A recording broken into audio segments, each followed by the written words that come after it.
Okay, so if we are going to upgrade the wiring on this machine, let's say for the cutting head, I'm gonna show you kind of the process for upgrading the wiring. The most typical wire failure is in this hook right here. High flex wire used in robotics, that's what I use on these machines. They still have a bending cycle limit.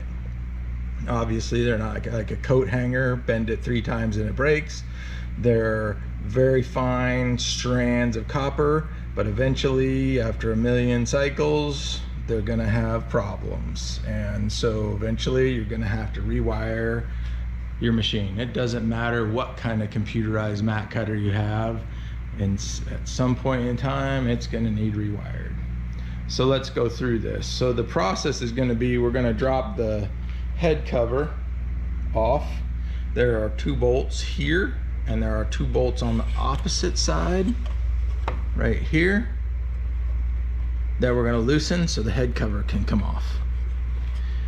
Once the head cover's off, we're going to remove this cover. That takes these 2 bolts here, these 2 bolts right here. These are 3 32 Allen wrenches. These back here are 3mm Allen wrenches. Once we have this cover off, we're going to remove this cover here. And it has several screws along the side. What's that one got? 2, 4, 5, 10 screws. 8 32 Allen wrench, we're going to remove those. So let's do that now. Okay, here we go. We've got the cutting head cover hanging right down here. So I've unplugged each of the connectors from the cutting head, and I've unplugged the air hoses. I've let that hang straight down there, just like that. I've removed this cover here where this loop of wire is, and I've removed the long steel cover off of all of this wiring here. Okay, zip ties, you may find zip ties under here, and here.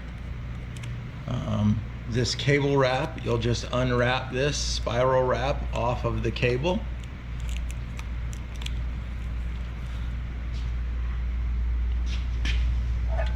These are small flathead screws.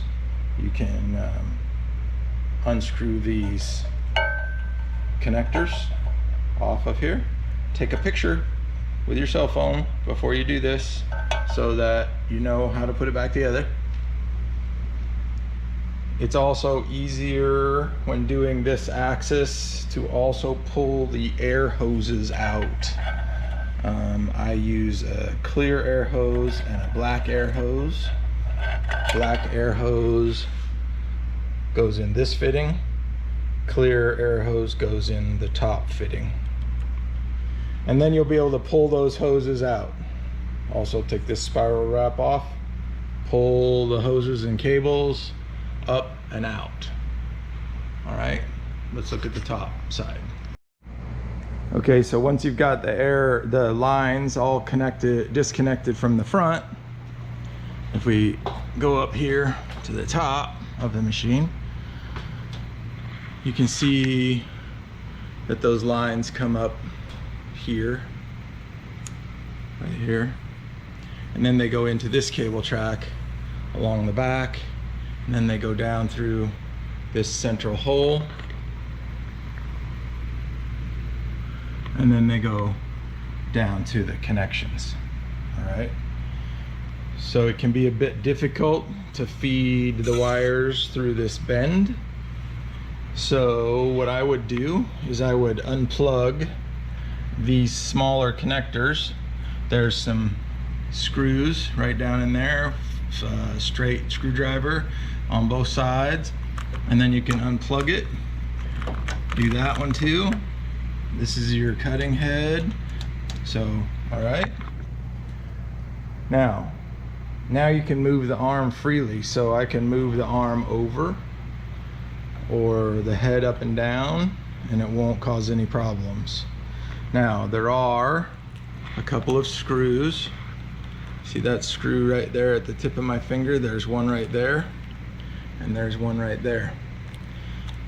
If you unplug all the connectors up here, the brake and the motor, and then you've got this cable obviously free from the arm, you can take those two screws out and you can lay the cable track back straight out the other side, so it's easy to feed all the wires or pull all the wires out of it.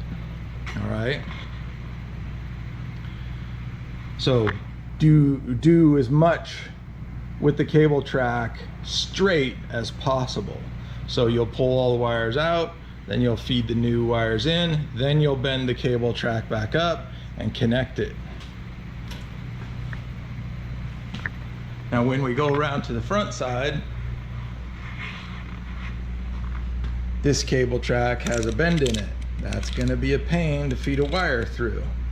So right here in this connector, you can see those 4 screws. You can just loosen those screws and pinch these 2 brackets together, and that will release this cable track, and this cable track can hang straight down.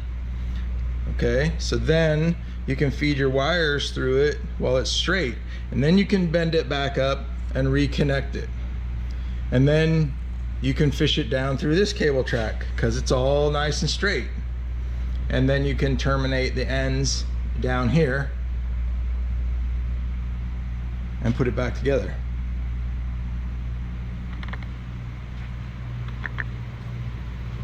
If you have any questions, the CMC doctor is always available for technical support.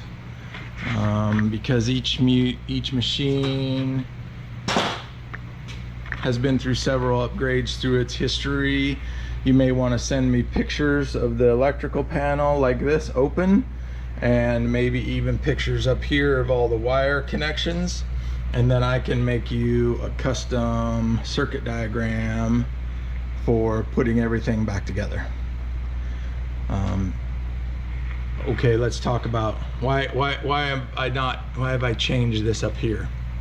Well, people with Eclipse Classics often want to upgrade them to Pros. Pros have more wires on the encoder than Classics do. So I put a larger connector back here, and I moved all these wires back there, so one day if this machine gets upgraded to a Pro, I have the connectors all in place. Because we also take all the limit switches off, I don't need as many connectors here, because a limit switch takes 3 for forward, 3 for reverse, and 3 for home. So that's 9 of those 10 connectors. I'm getting rid of the limit switches, so I'm getting rid of 6 wires, so I don't need those. I only have 3 wires. So I've been able to move this wire over into this connector. So by rewiring this connector down here, I'm able to put the encoder here, the Halls or the amplifiers here, and the limit switches here, and this is the Y-axis, so it has the brake right here. In the back, you can see that there's 3 empty holes back here, and there's only 1 on this one in the middle, because this one, X, does not have a brake, but they're wired identically. Okay. Also, a Classic only uses 2 wires on its motor, but we have a 4-wire connector here because a brushless servo motor uses 4 wires for its power. So when I get ready to upgrade this, I have the available spaces for the 4 wires. I also have the available spaces here for the rest of the wires that I need for the encoder and Hall effects sensors. Okay. All right, so that's an overview of this Eclipse Classic and a little bit about how to rewire a machine.